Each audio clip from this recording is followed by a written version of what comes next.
Woe unto you who only judge people based on their mistakes. Why is it that your entire YouTube channel is filled with gossip? I believe that you could use that energy to reach people who are lost in the digital space. And I know there are some haters that's going to come on here and say, oh, no, you're supposed to expose darkness, as it says in the book of Ephesians. Hear my heart, okay? Have you ever wondered why those prophets online never preached the gospel? God didn't call us to be like the Shady Room or Fox News. He called us to preach the gospel of Jesus Christ. He called us to preach the good news. The Christians online are fed up with these fake prophets calling out sin on their platform.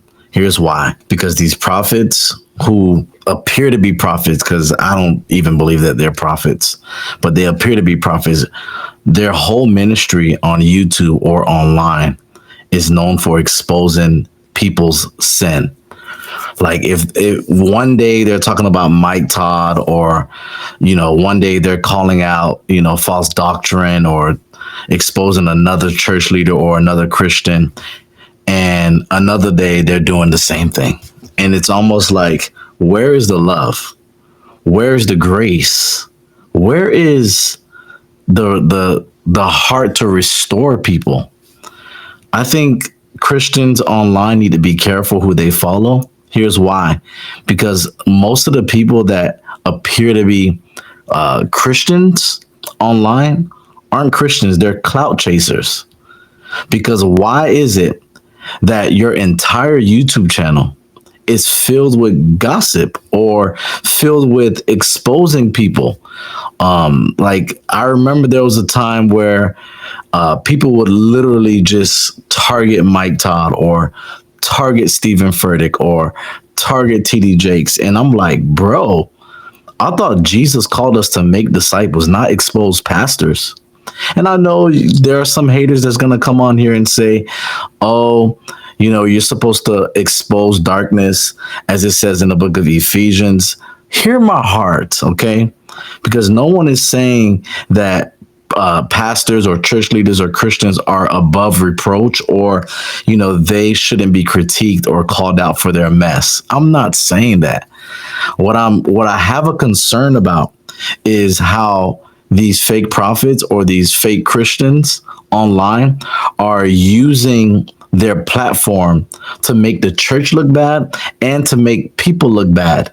And I'm talking about these pastors that they disagree with, these pastors that they found caught in adultery, or, they found them doing something that they shouldn't be doing.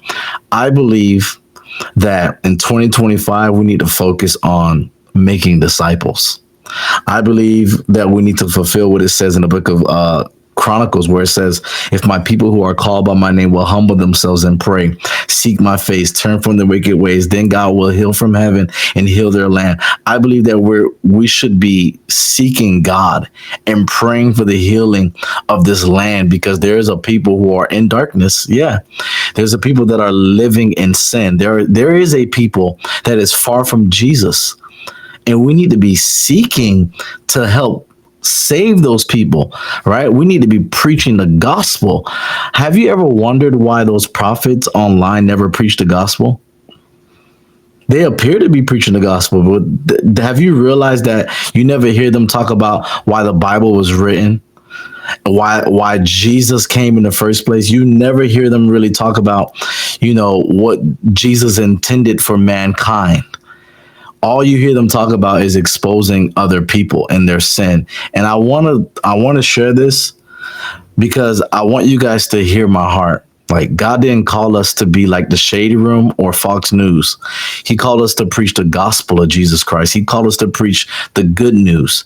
We weren't supposed to be people that create blog sites exposing each other. No, Jesus called us to love one another.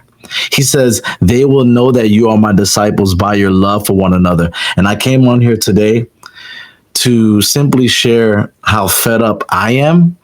And I know that there's a group of people who are also fed up with this gossip culture, this exposure culture. It's almost like idolatry. We have an idolatry for exposing people in their sin and calling out their sin and calling out their mess as if Jesus doesn't know.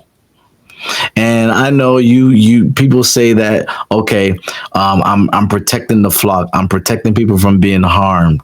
I don't want them to be a part of a church where the pastor is saying things that they shouldn't be saying, right? Or doing things that they shouldn't be doing.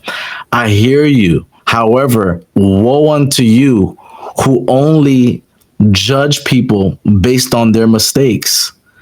Because let's be real, we all make mistakes. We all have sin in our hearts. The Bible tells us that all have sinned and fallen short of the glory of God, meaning we all are susceptible of sinning and falling, just like the people that these so-called prophets are exposing. So don't ever think that you're better than these people. Please, guys.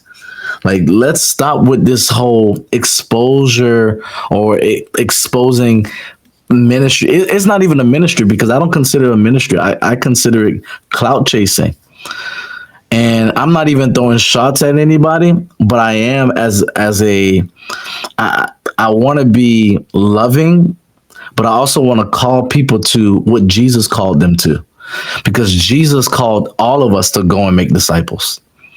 And I believe that even those people who are online exposing all these prophets or exposing false teachers and false prophets and people who disagree with all these mega church pastors, I believe that you could use that energy to reach people who are lost in the digital space.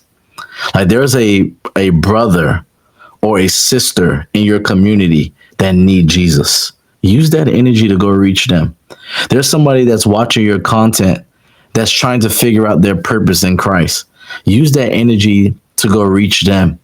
There's somebody that need prayer and healing, and you're worried about Stephen Furtick, what he's wearing, or Mike Todd, what he's wearing. Like, come on, guys, let's come together and seek the purity of this world. Like, this world is deeply sinful. And last time I checked, Jesus called us to go into all the world and preach the gospel. Let's be about the purity of the gospel and the unity of the saints. Paul called us to be unified, to be one body, to come together, to work the work that Christ has called us to. And I believe that it's time for us to end this exposing people. Like, why are we exposing people? I feel like the easiest way to grow online these days is to expose people, is to disagree with people. But I believe if we would shift our mind and start seeking people who are far from Jesus, and start praying for people, and start hosting Bible studies for people who actually want to grow and take what they learn to go and reach other people for Jesus, teaching them to observe the things that Jesus taught his disciples, man, what a revival we would see. I long to see revival in the digital space. I long to see revival in the church spaces, because I believe that God has called each and every one of us to bring gospel influence in every sector of society. How can that gospel message permeate in the world if we're busy critiquing and calling out the sins of people in the church? We got to do better. Church, we got to do better. I'd love to hear your thoughts. Before I go, I want you to like this video, share this video, and subscribe if you're watching for the first time. But seriously, y'all, let's preach the gospel. Let's stop pointing out people's sin.